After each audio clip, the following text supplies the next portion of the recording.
Khumbu, home of the Sherpa people, home of the world's highest peak, Mount Everest. The Sherpas call her Chomolungma, Mother Goddess. She dominates the lives of the people who live in her shadow. Dawa Stephen Sherpa, son of Angchiring Sherpa, climbed the 8,201-meter Choyu peak in the autumn of 2006 from the northern side. Hi, this is Dawa on top of Choyu. I am probably about 8,100 meters and have another 100 meters to climb, but I just wanted to share the view with you. It's a lovely sunrise. Look at this.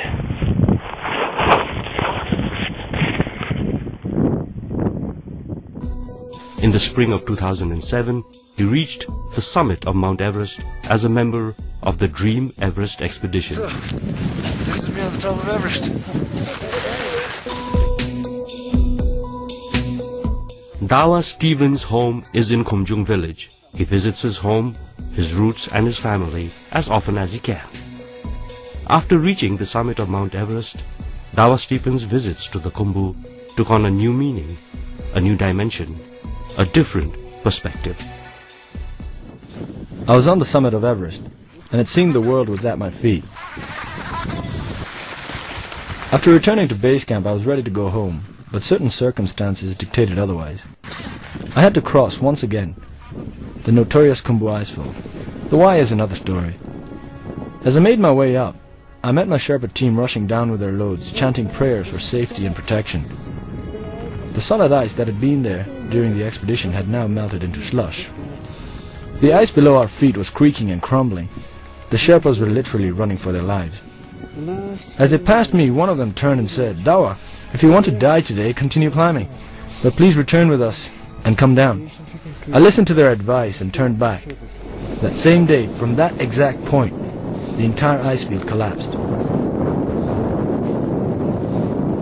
This is very unusual for late May.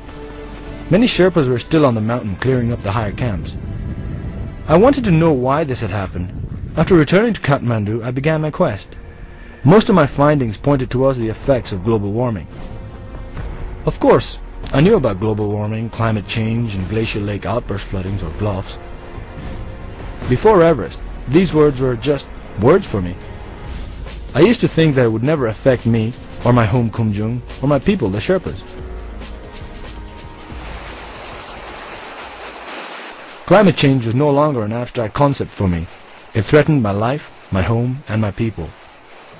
I had fulfilled my dream. I'd stood on top of the world. Little did I realize at the time that it was actually the beginning of a new journey with a new meaning.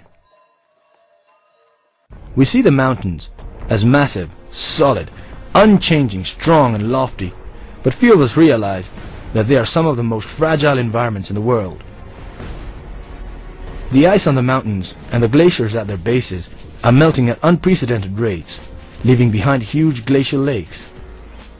The glaciers in the Himalayas are very strongly receding, and we have then also looked especially at the outbreak of Chorola and looking at the Imja Lake, and we see that the Imja Glacier is one of the fastest receding glaciers in the world. My search for an answer to this threat led me to Isimode. Following many discussions with experts at Isimode, I realized my ancestral home was directly threatened by the waters in Imja Lake, a lake held back by mere ice and rock weakly fused together. But we know that the ice is melting, so it's not a question of if this barrier breaks, rather when it breaks, to thunder down in a vertical tsunami. After discussions with Isimode, I felt the need for a combined effort to be made to draw the world's attention to these threats. As a mountaineer, I knew that Everest was a platform that stood above all.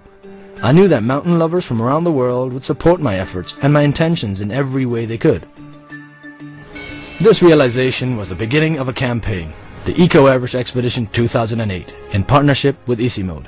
now when we heard that Dava Sherpa is making an expedition and calling for the attention to the climate change and these aspects, we thought this is really a great opportunity to increase the awareness of the problem.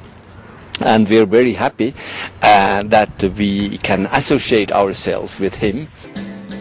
We plan to raise awareness about the risks to the lives of the Sherpa people in the Khumbu, raise funds for a Gloff early warning system in the Khumbu Valley, and carry out a serious study into understanding the problem and finding possible and practical solutions. In preparation for Eco Everest, Dava Stephen wrote to world-renowned mountaineers seeking their advice based on their extensive personal experiences of the conditions and limitations while climbing. He requested suggestions for a climbing code of conduct for an expedition to Mount Everest, a code of conduct that would be eco-friendly and yet practical. He wants to field test these suggestions on Eco Everest. In his search for support, he found a kindred spirit in Ken Nukochi. I had long admired and envied Ken-san's campaign and determination. He's my role model. Inspired to take up mountain climbing after reading a Japanese book called Pinning My Dreams on Mountains, he reached the summit of Everest in 1999 when he was only 25.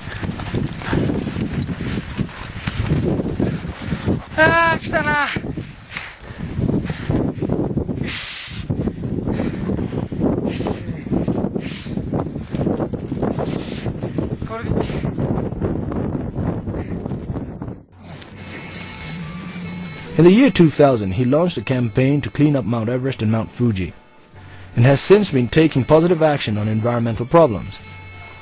He is at present promoting additional approaches to mitigate global warming. Ken-san has experience that I can learn from. As a fellow climber, he not only understands the problems and the risks, but also knows the limitations.